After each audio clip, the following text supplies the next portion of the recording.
mühakimədir.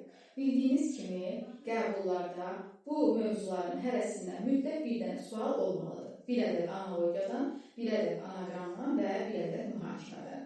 İndi başlayaq analogiya ilə. Analogiya nədir? Analogiya bənzətmə ilə düşünmək deməkdir. Yəni, nə isə başqa bir şeyə bənzədir. Analogiyanın bir neçə növləri var.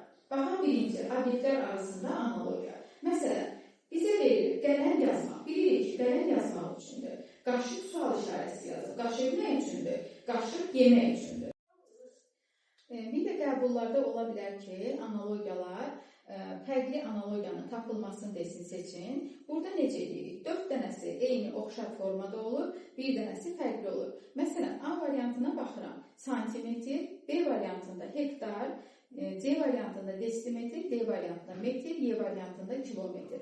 Burada fərqli olan B variantıdır. Bilirik ki, digərləri hamısı uzunluq ölçü vahidləridir. Amma hektar uzunluq ölçü vahidi deyil. Bir də ola bilər ki, analogiyada amonimlərdən, sinonimlərdən, antonimlərdən çox istifadə olunsun. Məsələn, nümunə 3-ə baxıram. Bizə verilir fəryad və tam sözü. Bu ikisinə ortaq olan amonim sözü variantlardan seçməliyik. Fəryadla tam sözünə ortaq olan amonim söz burada dad sözü olacaq, yəni D variantı. Məsələn, bir insan acı çəkəndə, fəryad edəndə, dad edəndə belə deyə bilirik də və yaxud da tam mənasında nəyinsə tamın bilmək istəyəndə və yaxud da nəyinsə dadın biləndə, görürsünüz, tam sözünə də, fəryad sözünə də dad sözü hər ikisinə uyğun gəlir. Yəni, bu amonim sözdür. Bir də ola bilər ki, analogiyada sinonim sözlərdən istifadə olunur. Məsələn, yaxın mənalı sözlər. Bizə verilir məzəmmət, danlar, tövmət. Bilirik ki, bunlara sinonim olan söz Y variantı qınaq sözüdür. Yəni, sinonimlərdən də, antonimlərdən də analogiyada çox istifadə olunur. Baxaq növbəti analogiyamıza, insanlar və peşələr arasında analogiya. Bunlara nümunə olaraq müəllim dərs deyir, həkim müalicə edir və yaxud da pilot təyyarə, yəni ki, pilot təyyarəni idarə edir, dirijor isə orkestri idarə edir. Yəni, cavabımız C variantıdır. Analogiyaya daha çoxlu nümunələr gətirmək olar. Məsələn, səbəb-nəticə analogiyası, məktəb təhsil. Bilirik ki, məktəbdə təhsil alırıq, xəstəxanada müalicə alırıq. Növbəti analogiyamız əks mənalı analogiyadır, yəni antonim tipli analogiyalar. Məsələn, bizə verilir xeyir, şər. Bilirik ki, bunlar əks mənalı sözlərdir. Xeyir, şərə uyğun olaraq variantlarda əks mənalı olan sözləri seçməliyik. O da Y variantında eniş çıxışdır. İndi baxaq anaqramlara. Dediyim kimi, qəbullardan, mütləq anaqramlardan da istifadə olunur. Bir dənə sual anaqramdan düşməlidir. Deməli, baxıram nümunə 1-ə. Anaqram nədir? Anaqramda sözlərin yeri dəyişdirilir, variantlarda sözlərin yeri düzəldir, sözləri tapırıq və 4 dənəsi eyni mənalı, bir dənəsi fərqli olur. Həmin o fərqli olanı cavab olaraq seçirik. Baxıram A variantına. A variantında bizə verilir balina sözü, B variantında qurbağa, C variantında canavar, D balıq, Y xərçəng. Burada fərqli olan canavardır. Canavar yırtıcı heyvandır, amma qalanları suda, quruda yaşayan heyvanlardır. Fərqli olan deməli olacaq C variantında. Bir də anaqramlar indiki dövrdə qəbullara fərqli formada da düşür. Məsələn, deyir ki, belə sözlər verilir, ortada mötərizədə biz variantlarda olan bu şəkilçilərdən bir hissəcik düzəldib əlavə edirik. Burada birinci sözün sonuna, ikinci sözün əvvəlinə əlavə etmiş oluruq. İndi baxaq, burada hansı şəkilçi uyğun gəlir. Deməli, düzgün cavabımız olacaq C variantı. Bu hərflərin yerini dəyişib van şəkilçisi düzəldirəm. Baxın, birinci söz olacaq divan, ikinci söz olacaq vandal sözü. Bir də anaqramlar belə bir formada ola bilər. Bir neçə söz verilib bizə. Bunlardan birləşdirib yeni bir söz yaratmalıyıq. Bu sözləri birləşdirəndə, 2 dənəsini birləşdirib yeni söz yaradırsınız.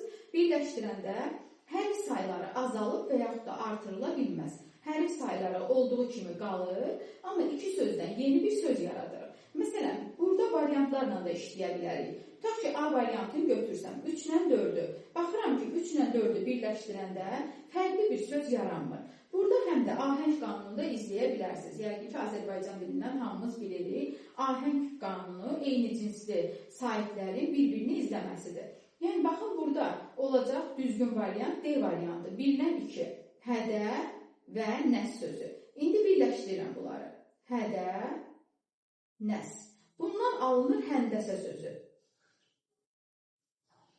Baxın, deməli, bütün hərfləri istifadə edirəm.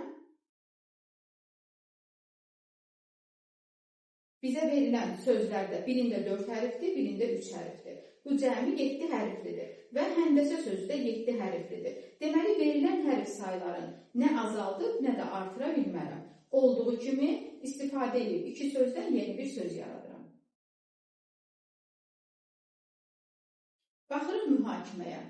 Mühakimə mütləq imtahanlarda, qəbullarda bir dənəsi istifadə olunur. Mühakimələr də fərqli formalarda ola bilər ki, imtahanlara düşsün. Yəni, 2-3 formada mühakimələr düşə bilər. Mühakimə nədir? Hər hansı bir mətn haqqında, bir mövzu haqqında məntiqi düşüncə. Bizə ola bilər mühakimələr düşsün, bir neçə cümlə formasında desin ki, bunlardan yaxın mənalı olan cümlələri seçin. İndi bizdə nümunə 1-də olduğu kimi. Nümunə 1-də deyir ki, mənaca bir-birinə yaxın olan cümlələri seçin. Susmaq bəzən danışmaqdan daha güclü bir etiraz üsuludur. İkincidə, çox danışan insanlar müəyyən bir vəziyyətdə lazım olduğu şəkildə etiraz edə bilməzlər. Bəzi vaxtlar müəyyən vəziyyətlərə etiraz etməyin ən yaxşı yolu susmaqdır. Elə 3-ə qədər oxuyanda baxıram ki, 1 ilə 3 eyni mənalı cümlələrdir. Yəni, hər ikisində bildirir ki, bəzən olur ki, danışmaqdansa elə susmaq daha yaxşıdır. Yəni, cavabımız olur A variantı, 1 və 3-cü cümlə. Bir də mühakimələr ola bilər ki, kiçik bir mətn formasında olsun, bitmiş bir fikri bildirsin. Deyir ki, bu cümləyə uyğun olaraq variantlardan hansı mütləq doğrudur? Mütləq doğru olanda elə bir variant seçməliyik ki, həmin cümlə olduğu kimi həmin mətnin içərisində də olsun. Mətndə bizə deyilir, həftə sonuna qədər davam etməsi gözlənilən iqtisadi böhran səbəbilə dünya birjalarının bir günə qədər çəkdiyi ümumi ziyan 100 milyard ABŞ dollarını keçmişdir. İndi baxıram variantlara. A variantında deyil, böhrandan əvvəlki dövrdə birja indeksləri davamlı şəkildə yüksəlmişdir. Bizə birja indeksləri haqqında cümlədə heç bir məlumat verilməyib. Ona görə A variantını çıxıram. B variantında birjalarda növbəti həftədən qiymətlərin sürətli yüksəlişi gözlənilir. Sürətli yüksəliş barəsində də bizə heç bir məlumat verilməyib. C variantında böhran dövründə ən çox ziyan iqtisadiyyatı güclü olan ölkələrin birjalarına dəymişdir. Burada bizə ümumi ziyan dəymişdir deyil, amma ölkənin güclü və yaxud da zəif olması barədə heç bir məlumatımız yoxdur. D variantında deyil, böhran dövründə dünyadakı bəzi birjalarda qiymətlər yüksəlmiş, bəzilərində isə aşağı enmişdir. Yəni, bu yüksəliş və yaxud da aşağı enməsi barəsində də bizə heç bir məlumat verilməyib. Sadəcə böhran barəsində məlumat verilir. Ona görə D variantında çıxıram.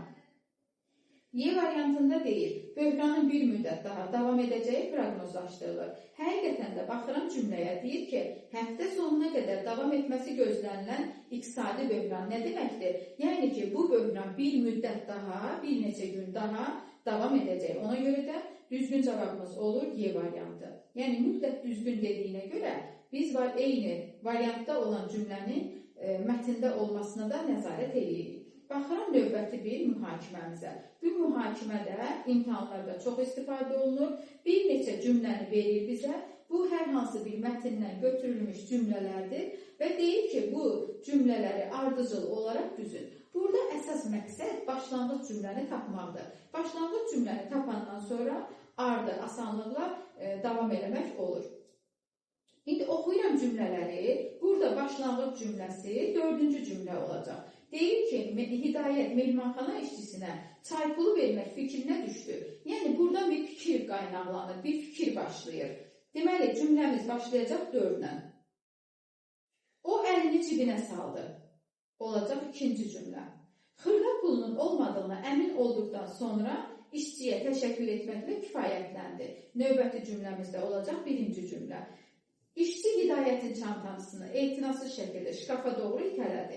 Yəni ki, Hidayət ona pul vermədiyinə görə işçi də Hidayətin çantasını etinasız şəkildə itələyib. Bu hərəkət onun gözündən yayılmadı. Növbəti də olur 3-cü cümlə. Yəni işçinin bu hərəkəti Hidayətin gözündən yayılmadı. Ardıcıllığımız da olur 4, 2, 1, 5 və 3. Yəni A variantı.